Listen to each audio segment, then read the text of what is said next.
제가 개인적으로 가장 좀 관심이 갔던 거는 다섯 번째 파트인데요.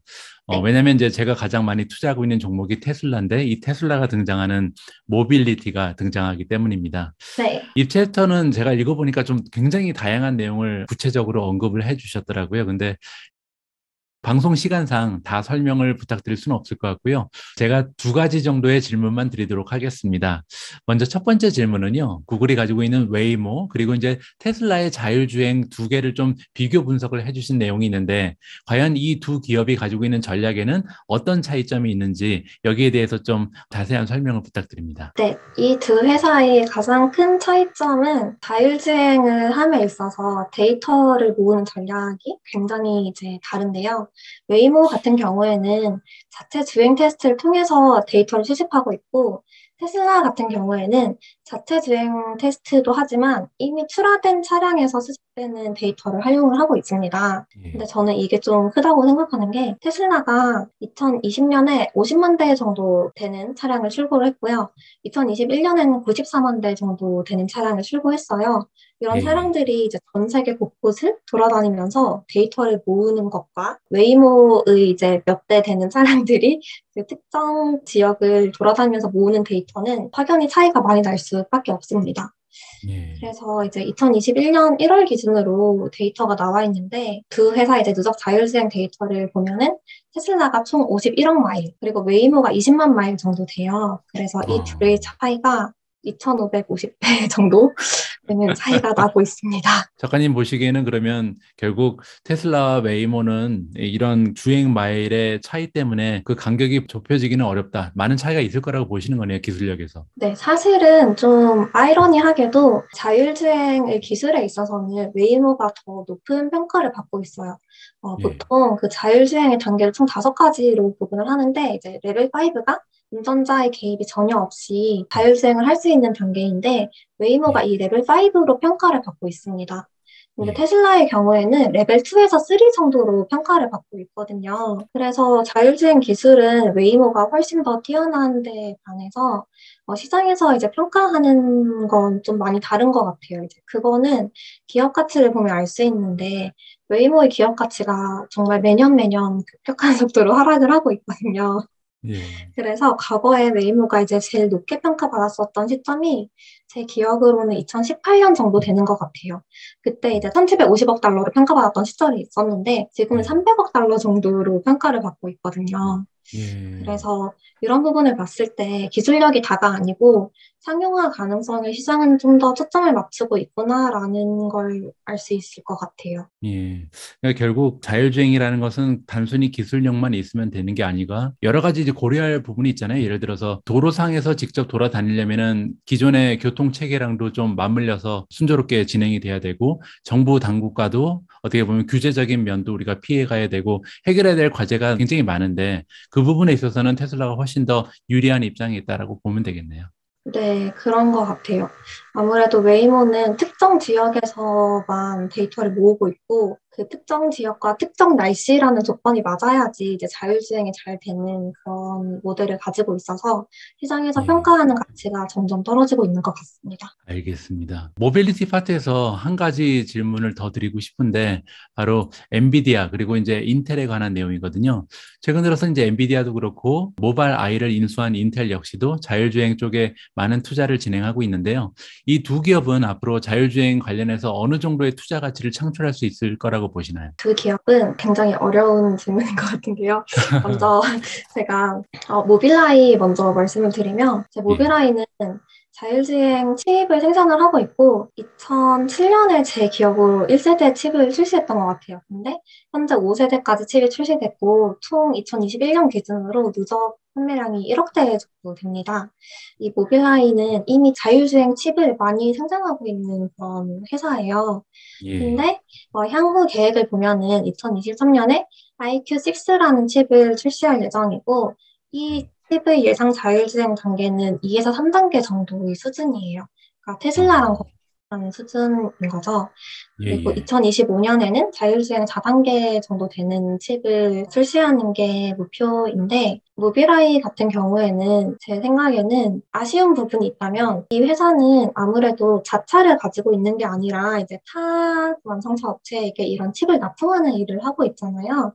예, 그러면서 소프트웨어를 이제 같이 납품을 하는데, 이 소프트웨어가 이제 자율주행 소프트웨어고, 완성차 업체들이 이제 칩을 뽑고 소프트웨어를 실행을 시켜서 자율주행을 할 수 있게 돕는 그런 소프트웨어인데, 이 예, 소프트웨어가 굉장히 폐쇄적이라는 문제가 있는 것 같습니다. 그래서 완성차 업체들이 이런 소프트웨어를 활용해서 뭔가 자차에 맞는 최적화된 시스템을 개발하기에는 조금 이런 칩의 폐쇄성, 소프트웨어의 폐쇄성 때문에 한계가 있다고 좀 보고 있어요.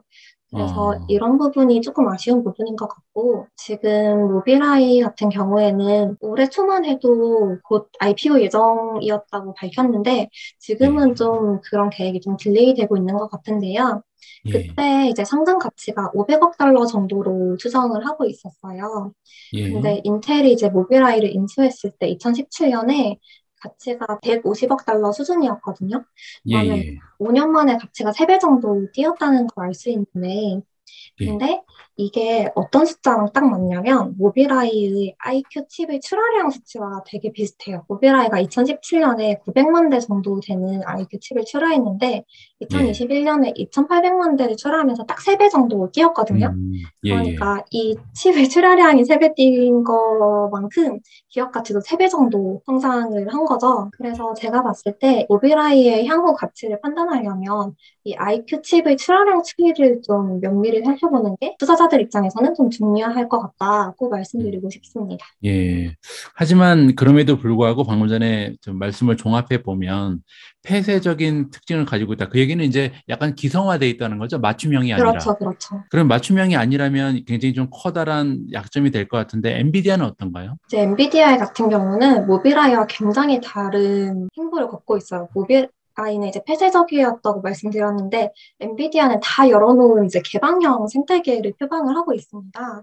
예, 예, 그래서 엔비디아는 이제 모빌아이보다는 좀 늦게 자율주행 사업에 뛰어들었고 2018년에 이제 1세대 자율주행 프로세서를 출시한 이후에 올해 같은 경우에 이제 자율주행 한 2, 3 정도 단계 되는 칩을 출시할 예정이고 2024년에 자율주행 4단계 정도 되는 칩을 출시할 예정이에요. 엔비디아 같은 경우에는 이런 칩과 함께 그 자율주행 시스템에 필요한 시뮬레이션 알고리즘이라던가 아니면 소프트웨어 같은 이제 통합 솔루션을 같이 제공을 합니다. 그래서 이 통합 솔루션을 제공받은 완성차 업체는 이 플랫폼 위에서 자사의 차와 가장 잘 맞는 그런 자율주행 소프트웨어를 개발해서 탑재를 할 수 있게 되는 거죠.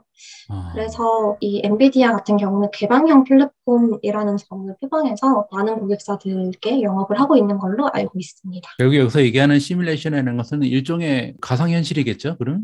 일종의 이제 AI를 구현할 수 있는 플랫폼 같은 거라고 보시면 될 것 같아요. 예, 그러면 계속해서 머신러닝을 통해서 자율주행 기능을 향상시킨다 이렇게 보면 되겠네요.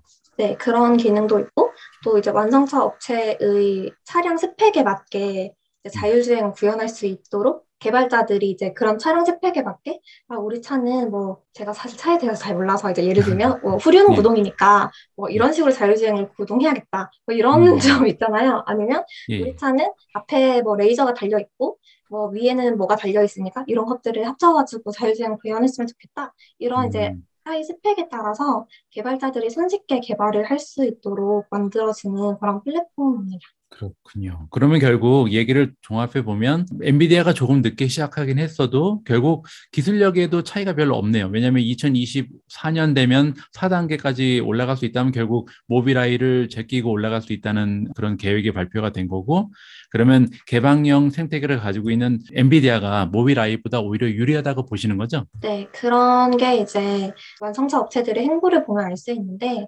엔비디아가 이제 2020년 6월경에 메르세데스 벤츠와 AI 플랫폼 협약이라는 걸 맺었어요. 이 예. 협약이 뭐냐면, 엔비디아는 이제 2024년부터 출시되는 벤츠의 특정 모델 전체에 이 자율주행 칩을 탑재할 수 있고, 그리고 자율주행 소프트웨어를 탑재할 수 있는 그런 협약인데요.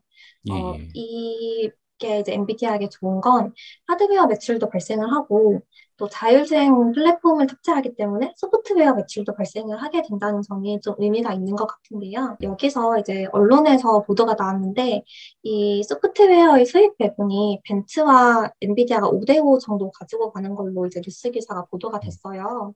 예, 그러면 저는 이게 굉장히 의미가 있다고 생각하는 게 지금 테슬라의 FSD가 한화로 이제 한 1,000만 원 정도 하는 걸로 알고 있는데 예. 그러면 만약에 엔비디아의 자율주행 플랫폼도 1,000만 원 정도라고 가정했을 때 이 벤츠 차량이 한 대 팔릴 때마다 엔비디아가 500만 원을 수취하는 구조이잖아요. 500만 원 그렇죠. 플러스 자차에 납품하는 칩까지 이제 수취할 수 있는 음, 그런 구조인 거고, 벤츠가 상당히 차량의 출하량이 높은 기업인데, 제 기억으로 2021년 기준으로 한 200만 대 정도 되는 차량을 인도한 회사예요. 그래서 이 예. 차량에 모두 다 탑재가 되진 않겠지만, 한 30% 정도만 탑재된다고 하고, 대당 500만 원이라고 하면은, 이는 좀 꽤 의미 있는 매출을 낼 수 있을 거라고 생각을 하고 있어서 자율주행 플랫폼을 통해서 엔비디아가 그동안에는 제조업이었는데 이제 소프트웨어로 비즈니스 모델을 확장할 수 있다라는 생각이 들어서 저는 이건 되게 의미 있다고 생각하고 있습니다. 예, 그러네요. 아무래도 반도체 기업치고 그렇지 않아도 수익률이 좋았던 게 엔비디아인데 만약에 이 소프트웨어 쪽의 비중이 높아지면 특히 자율주행 같은 경우는 소프트웨어이기 때문에 어느 정도 구동 모델로 발전할 가능성이 높잖아요. 한 번에 그렇죠. 판매하는 것보다는 그렇게 되면 구동 모델이면 반복 매출도 가능해지고 결국 수익률이 더 올라갈 가능성도 높아지는 거죠. 그죠? 네. 알겠습니다. 제가 엔비디아에 투자하는 사람의 입장에서 굉장히 좀 반가운 소식인 것 같고요. 네, 또 한 네. 가지 더 말씀드리자면 이 벤츠 예. 이후에 제규어랑도 비슷한 협약을 맺은 걸로 알고 아, 있어요. 그래요? 네, 그래서 예. 이런 식으로 이제 완성차 업체를 하나하나씩 뚫어나가는 엔비디아의 행보를 지켜보면은 더 좋을 것 같습니다. 예, 그렇게 되면 결국 자율주행의 미래는 테슬라랑 엔비디아만 가지고 있으면 커버가 될 것 같은데. 예. 돌발 질문 하나 해도 될까요? 네, 테슬라랑 엔비디아 투자하고 계신가요? 저는 사실 이게 컴플라이언스 때문에 밝힐 수는 없지만 아, 네, 아, 좋아하는 그러네요. 회사입니다. 네. 예, 예, 잠시 신분을 제가 망각했습니다. 네. 예, 그럼 한 가지 질문만 더 드릴게요. 그 뉴마켓 새로운 기회 책에 등장하는 이제 6가지의 키워드가 있잖아요. 방금 전에 네. 우리가 뭐 여러 가지 이야기를 나눠봤는데, 모발리티도 있고, NFT, 디파이, 블록체인, 암호화폐, 그리고 가장 먼저 살펴봤던 메타버스가 있었죠. 근데 네. 이 6가지의 키워드 중에 개인적으로는 어떤 키워드가 가장 전망이 좋다고 보시나요? 저는 이 6가지 중에 지금부터 주목을 했으면 좋겠는 키워드는 우주 산업인데요. 그래요? 어, 그 이유가 좀 궁금한데요. 왜냐면 이 다른 마켓들은 이미 어느 정도 시장이 열렸거나 아니면 어느 정도 시장이 성숙 단계로 접어들 수 있는 그런 마켓들이에요. 제가 예, 생각했을 때 우주 마켓은 이제 시장이 막 열리는 그런 단계라고 생각을 하는데 이 예, 우주 마켓에서 이제 중요한 흐름은 이제 한 가지만 딱 말씀드리면 이 우주 산업이 원래는 정부 주도였다가 지금 현재는 민간이 주도하는 시장으로 바뀌었다. 라는 점에서 음, 중요하다고 생각하는데요. 예, 예, 이게 어떤 의미를 가지냐면, 과거에 정부가 주도했던 우주산업은 되게 보수적이고, 또 음, 하나의 프로젝트성 성격이 굉장히 강했습니다. 그래서 예를 예, 들면, 우리 달에 가야겠다. 아폴로 프로젝트. 이렇게 이제 하나 프로젝트를 하고, 이 프로젝트의 성과에 따라서 다음 프로젝트를 할지 말지 결정을 하는 그런 하나의 일회성 프로젝트의 성격이 되게 강했어요. 예, 그래서 예. 국가 측면에서 보면은 이건 장기적으로 이어나갈 수 있는 그런 산업이 아니다 보니까 주가가 항상 어떤 프로젝트가 생기면은 상승하다가 이 프로젝트가 끝나면은 뭔가 탄력성이 떨어지는 그런 모습을 보였는데요. 현재 이 우주 산업이 민간 자본이 많이 들어오면서 이 민간 자본들은 아무래도 지속 가능한 매출을 보면서 들어오는 그런 시장이잖아요. 그렇죠. 그래서 매출도 이제 꾸준히 일어날 수 있을 거라고 사람들이 기대하고 있고, 음, 그러면서 이 시장 자체가 좀 밸류에이션의 확장 가시성이 좀 더 높아지지 않았나 라는 생각을 하고 있어서 이 부분에 대해서 투자자분들이 공부를 해보면 되게 좋을 것 같습니다. 예. 제가 네. 지금 굉장히 재밌는 생각이 하나 났는데, 방금 전에 사용하신 단어 중에 성숙 단계에 있다라는 말씀하셨어요. 그러니까 지금 자율주행이라든지 메타버스라든지 블록체인은 성숙 단계에 있다라고 지금 말씀하셨잖아요. 그렇기 때문에 우주 산업에 더 애착이 가고 그쪽에 대한 전망을 더 좋게 보신다. 이게 굉장히 왜 재미냐면, 제가 운영하고 있는 유튜브 채널에 이제 댓글을 읽다 보면 자율주행 어느 세월에 되나, 아, 메타버스 네네. 너무 멀었다. 메타버스 앞으로도 10년 정도 더 지나야 이제 일어난다. 그러니까 사람의 사고 방식이라든지 아니면 본인의 여건에 따라서 자율주행이나 메타버스 같은 게 너무나 멀어 보이는 분들이 계신 거고, 지금 김명선 작가님 같은 경우는 자율주행하고 메타버스는 이미 너무 성숙했다. 아, 네. 그래서 나는 조금 더 멀리 봐야겠다. 이렇게 지금 말씀하시는 거거든요. 그래서 제가 네. 보면서 확실히 세대 간의 좀 관점이 많이 다르구나. 그래서 네. 우리가 보기에는 자율주행하고 메타버스도 굉장히 멀게 보이는데, 지금 다음 세대가 보기에는 메타버스도 금방 일어날 것 같고 나는 조금 더 멀리 보고 우주 산업에 투자해야겠다. 이렇게 지금 받아들일 수가 있는 것 같아요. 그래서 네. 확실히 투자를 진행할 때는 젊은 세대랑 얘기를 많이 해야겠네요. 아, 이게 제가 성격이 좀 급해서 그런 걸 수도 있고, 사실 주식시장에서는 앞으로 2, 3년을 땡겨서 이제 밸류에이션 하는 거는 좀 당연시 되고 있는 분위기여서, 그래서 더 그렇게 생각하는 것 같아요. 그래서 예. 이제 뭐, 아까 제가 벤츠와 엔비디아의 협약에 대해서도 말씀드렸는데, 그게 당장 2024년이면은 바로 내후년이란 말이죠. 예, 예. 그러면은 이거는 굉장히 우리 눈앞에 다가와 있는 현실이라는 생각이 드는데, 우주는 이제 막 개화한 시장이기 때문에 조금 더 비즈니스 기회가 더 많을 것 같고, 또 아직 저희가 못 본 그런 비즈니스의 형태도 생겨날 수 있지 않을까라는 기대감이 있어요. 그래서 그런 그럼요. 측면에서 네, 우주에 좀 관심을 가지면 좋을 것 같습니다. 예, 예, 감사합니다. 오늘 여러 가지 굉장히 좀 다양한 시각을 젊은 눈을 통해서 네. 배울 수 있었던 것 같습니다. 책에 대한 이야기는 여기서 마무리를 하고요. 짧은 인터뷰를 통해서 이제 수개월에 걸쳐서 집필을 하셨을 텐데 이 내용을 다 커버하기는 좀 어려울 것 같고요. 다른 부분이 궁금하신 분들께서는 뉴마켓 새로운 기회라는 책을 직접 읽어보시면 좋을 것 같습니다. 이번에는 그 전반적인 투자에 대해서 좀 질문을 드리고 싶은데 하락장이 지금 굉장히 오랫동안 지속되고 있잖아요. 1월 3일부터 떨어진 게 여태까지 떨어졌거든요. 네. 이제 슬슬 반등할 때가 됐다고 생각하시나요? 아니면 아직도 갈 길이 멀다고 보시나요? 저는 좀 지금부터는 긍정적인 시각으로 봐야 된다고 보고 있는데요. 사실 저도 주식시장에 8년 차니까 오랫동안 있었는데 예, 예, 이렇게 올해처럼 힘들었던 적이 없는 것 같아요. 예. 그래서 좀 되게 최근에 하락장이 당황스럽기도 하고 좀 많이 힘들기도 했는데 제가 생각했을 때는 지금부터는 좀 긍정적으로 봐야 한다고 생각하는 포인트가 이제 몇 가지가 있어요. 첫 번째는 일단 그동안 시장을 괴롭혔던 인플레이션에 대한 부분이 이제 지난주에 미국의 PCE 물가지표가 2달 연속 하락하는 추세를 보이면서 어느 정도 좀 잠잠해진 것 같다는 점이 제 시장을 좀 긍정적으로 바라봐야 할 시점이 아닌가라는 생각을 하는 가장 큰 포인트이고요. 그리고 앞으로 이제 시장에서 이런 인플레이션에 대한 우려가 조금 사그라들고 있기 때문에 향후 경기가 어느 정도 받쳐준다면은 충분히 좀 시장은 안정을 되찾고 반등을 할 수 있지 않을까라고 생각하는 측면에서 앞으로는 좀 경제 지표에 초점을 맞춰서 이 경기가 여전히 확장 국면인지를 확인하는 단계를 좀 거쳐야 될 것 같아요. 그래서 예. 저는 앞으로 발표되는 이런 경기 지표가 아주 쇼크가 나지 않는 이상은 좀 시장은 좀 긍정적으로 볼 필요가 있다고 말씀드리고 싶습니다. 예. 그러니까 결국 지금 악재라고 나온 것들이 대부분 다 뭐 인플레이션이라든지 뭐 GDP도 이미 마이너스 성장했던 수치가 나오고 있고 뭐 전쟁도 조금 있으면 마무리가 되겠죠. 그렇게 되면 좀 좋은 방향으로 흘러가지 않겠나 이렇게 기대를 하시는 것 같네요. 네, 그리고 이제 6월 1일부터 상해 도시 봉쇄도 풀리고 그러면 이제 그동안 발목을 잡았던 중국의 도시 봉쇄 리스크도 어느 정도 좀 마무리가 되는 국면인 것 같고 예, 좀 예. 이런 대외 불확실성이 하나둘씩 실마리가 풀리는 시점이 지금부터인 것 같아요. 그래서 저는 예. 지금부터는 이제 투자자 여러분들께서 경제 지표를 확인하면서 공부를 좀 열심히 하고 집중을 해야 되는 시기다라고 말씀드리고 싶습니다. 예, 예, 예, 네, 동의합니다. 저도 그 경제 지표 보면서 조금 세상이 어떻게 돌아가는지 알면서 투자를 하면 아무래도 조금 뭐 아픔이 좀 덜하지 않을까 네, 이렇게 생각을 저도 하고요. 많이 아파가지고. 네. 한국 투자자분들 중에서는 아주 최근에 이제 합류하신 분들도 많이 계시거든요. 그래서 심지어는 이제 한 4, 5개월 전에 합류하셨는데 합류하시자마자 이렇게 베어 마켓이 펼쳐지고 그래서 굉장히 힘드신 분들이 많이 계세요.